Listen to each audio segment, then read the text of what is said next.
welcome to the DoubleACS Daily News. For the past several months, a number of community leaders and organizations have come together to foster learning and to hold a community discussion on the topic of race and racism.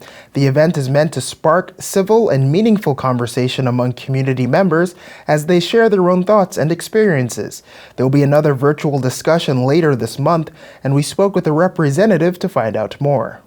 So my name is Amy Rillinger. I'm the Assistant Director at the Attleboro Public Library, and we are very excited to be presenting the third Neighbors in Dialogue event that will be held online via Zoom on Wednesday night, September 16th from 6 to 8 p.m. This is the third in a series of events that is just an opportunity for folks to get together and talk about race and racism. A lot of folks are struggling with what to do. I mean, this has been happening, for 400 years, and it seems like whatever progress is made is not enough.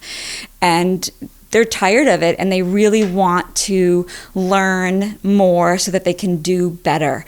And what the committee is trying to do is to engage more people and create a larger group so that we can hear more voices and overcome some of the difficulties that we have talking about race. We're using videos, we're using podcasts, we're using lots of ways for folks to learn about problems of racism in the United States, and also to learn how to become an anti-racist. We talk a lot about the difference between being not racist and actively anti-racist. Initially, our vision for this event was more of a panel discussion, and what we have heard is that people get a lot more out of having small discussions where they can sort of toss out ideas and talk about situations that they have been in that were uncomfortable, to say, like, what could I have done better? What could I have done differently? And it's a really safe space, too.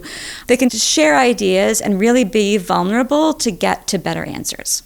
Hi, my name is Danielle China Bone. I am a lifelong resident of Attleboro, born at Sturdy, went through the Attleboro public school system.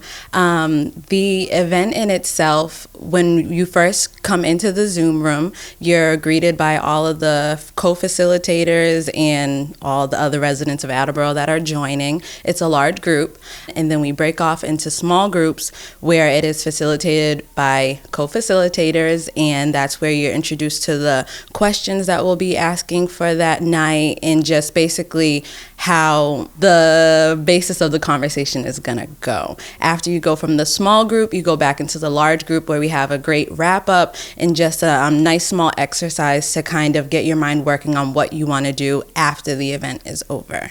We have real general questions, basically just to get your mind working and get conversation going. In my small groups, I've had experiences where the conversation kind of goes into a different direction. It's still on the same basis, but you kind of just snowball into different topics, different subjects, and it's a complete safe space to just express what's on your mind and what's on your heart. But we just like to have the questions there to get things moving. I've actually had really good reactions. I think a lot of people are learning new things. A lot of people are getting things off of their heart and off of their chest. And there seems to be more of a neighborhood feeling. Growing up in Attleboro, even though I was from here, I had a different skin color and I never really felt apart.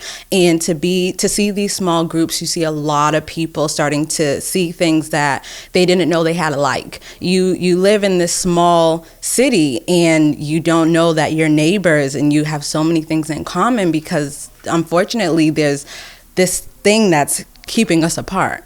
So our next event is on September 16th from 6 to 8 p.m. You can register through the library's website. I just wanted to say thank you for everyone who has contributed to this awesome event, to give everyone a safe space to really listen to each other. I feel like we're in a time where we really need to be gentle with each other. You're never too old to learn and you're never too young to teach. So everyone, I would love to see you there. Beat me there, meet me there, just be there.